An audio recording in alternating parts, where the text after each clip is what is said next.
Good morning, this is Ken Long at Tortoise Capital with a talk through of a flashcard on framing the Z3P super pinch. So the Z3P is a moment when we notice that the Z3 lines, the Bollinger Bands that are plus or minus 3, have pinched to an abnormally tight condition after a long move.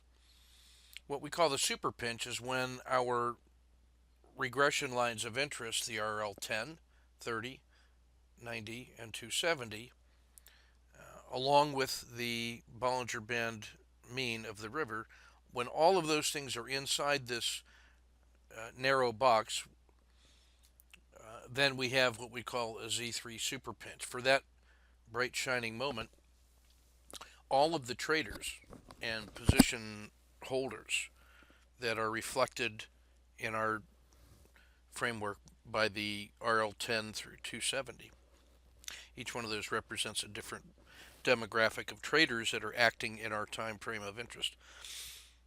And so when all of those and the river are all inside that tight pinch box, for that moment we interpret that as all the traders agreeing for a moment on what the fair value is at that time. And so that sets the stage for an excursion away from that fair value, that consensus fair value, beginning with the shortest term traders who are taking the next trade. And then depending on how much money they have and power and willingness to battle and how much opposition there is trying to keep the price at that level, then they can move price, which we treat as the RL10. They can move that price away from that long-term fair value until such time as they no longer can. So we look at that as being this formation, that for one moment the RL270, long-term fair value, and the RL10, which is the trading price in our view. The traders break out and move it as far as they can until they can't do it anymore, and no new set of traders with opinions come in to reinforce that momentum, and that's the end of that move. And then at that moment, when they can't push it any further, the traders become more interested in preserving the profits they made on this excursion than they are about holding out for more sets of profits, and then price begins to revert back towards that long-term fair value as represented by the RL270. So one of the things we can do is take a look at the maximum excursion and really the pattern of excursions of the RL10 from the 270 during that look back period, and use that to answer the question, how much power do the traders have to move price away from fair value?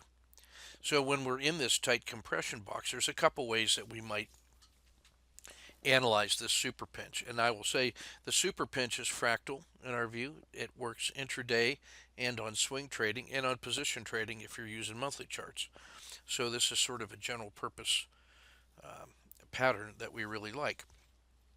So intraday, one of the ways that we might do this is to simply estimate the size of that maximum excursion during the last lookout period. Then we could say if we were going to get in going short at this red line when it breaks out, then we might estimate one of those maximum excursions from the RL270. And similarly, we could move that to the upside and use that as a reasonable upside target for this breakout.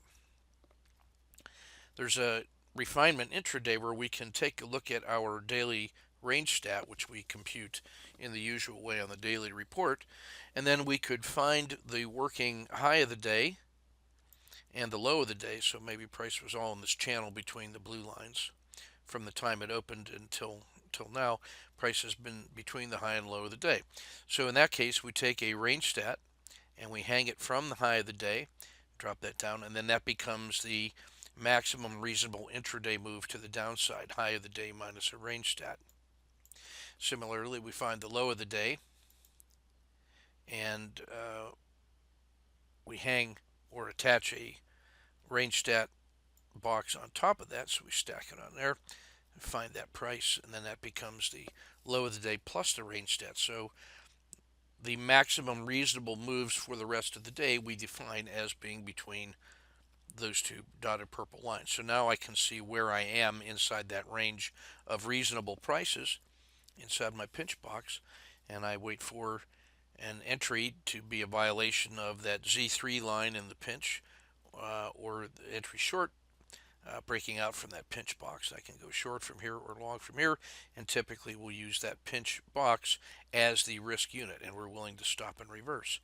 And we don't move that initial stop until the Bollinger Band mean breaks out from that box and then gives us a directional move. Then we feel like we can start picking up the trailing stop, because now we're out of this tightly compressed noise box.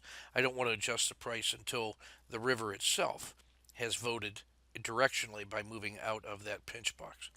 Now, we use the same basic approach when we're looking at swing trades on the longer time frames, whether we're using 30 minutes, 2 hours, daily charts, or weekly charts, the same pinch phenomenon. Now, the composition or the calculation of what the pinch box is a little different, because intraday we'll use a frog box, which updates daily, and we're using a variation of that for swing trading, which we're working through the rule sets for that right now.